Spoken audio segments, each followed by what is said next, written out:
This is the Hidden Killers Podcast with Tony Brueski. Featuring defense attorney, Hidden Killers daily contributor, and host of the Defense Diaries podcast, Bob Motta.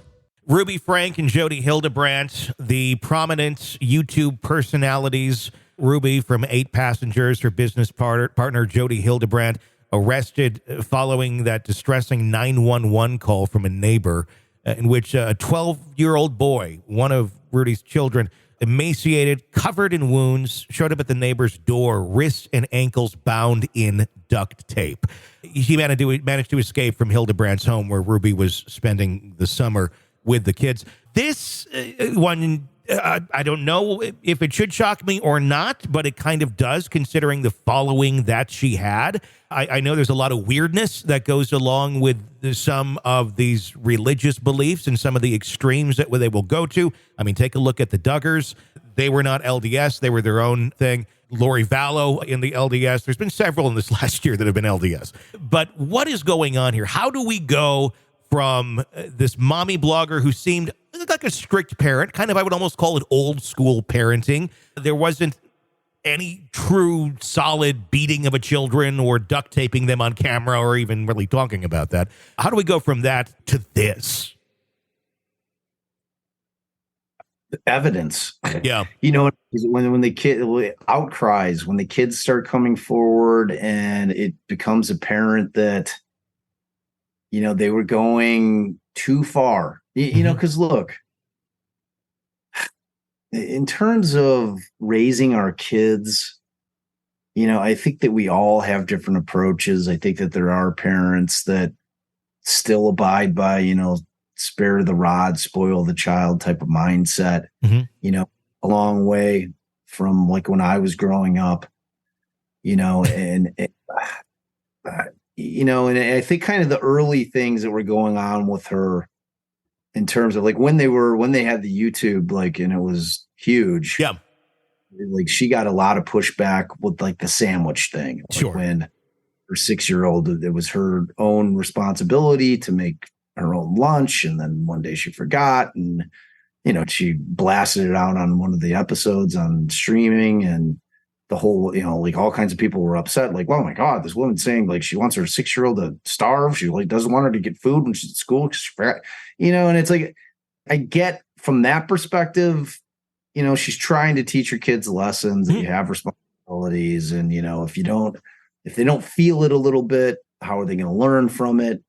You know, but then we get to these things that are much different. Yeah. You know, like the word, it's physical abuse, it's mental abuse, you know, it's just they're neglecting them.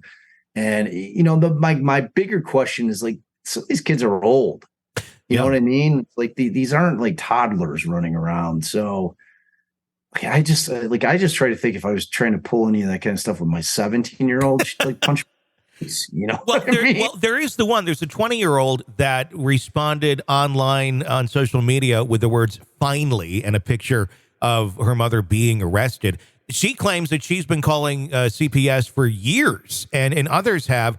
And it's just been kind of brushed aside and nothing really has ever been done, including there has been CPS visits, but there's never been anything found for them to actually intervene. Granted, you know, people who manipulate, people who are able to put on a persona one way and then suddenly be another way, it's easy to do that, I think, to some people, to pull the wool over the law enforcement's eyes. But at the same point, you consistently have all these people putting up a hand in a red flag. Why? And we see this far too often. Why did it take so long for somebody to step in here and try and do something when you have literally adults who were raised by this person saying this person is a monster? Yeah, I mean, that's another thing. Like, and you have to wonder in terms of like, because kids are taught now, like, you know, back in the day, like kids didn't necessarily know what was allowed in terms of their parents, in terms of them disciplining them. You know what I mean? Like when I was growing up, like we weren't taught in school, you know, that it's not okay for your parents to be beating you or spanking you. Like it was not part of the conversation. Nowadays it is, you know, like nowadays, but like you said, when you're dealing with child protective services, they're not law enforcement. You know, I mean, these people that are typically social workers that are out there trying to do a very difficult job because they're going into, a very private space in terms of people raising their children. They're going into their homes and they're looking for evidence of abuse of all different types. And like you said, you've got, some people that are masters at manipulation and they're able to, convince some of these social workers, like, look, this is just how we raise our kids. They're not abused. We adore them. You can watch our entire lives on YouTube. The kids look abused to you. You know what I mean? It's like, and if any of those CPS workers were fans of the show, you got to factor that in. But it's like,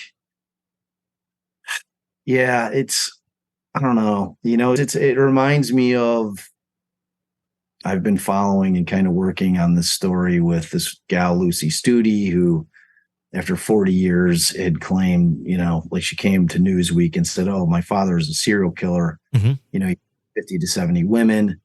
And, it piqued my interest immediately, as I think it did most people. And, I was able to get in touch with her and I formed a relationship with her in terms of, being able to have conversations with her. And what was really the thing that kind of drew me to it in terms of believing that it was true was the fact that she had been complaining. Now, this was going from starting in 1972, when again, no one listened to kids. Yeah. That back in the children should be seen and not heard era, right? Where kids had no voice at all.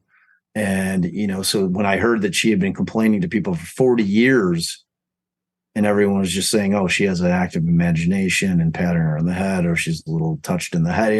That went on for her entire life, until she finally got somebody to believe her and to start looking into it. It's similar to that in the sense that, how scary and frustrating that for them must be for children who are just not being heard. You know what I'm saying? In terms of what's going on. And her partner or business partner, that whole aspect is a whole different thing too. What's going on with that? The other question that I had is how complicit is her husband? She is married. She says she's staying with Jodi for the summer. The husband's attorney saying, well, he had no idea this abuse was going on because she's hundreds of miles away, staying with Jodi this summer.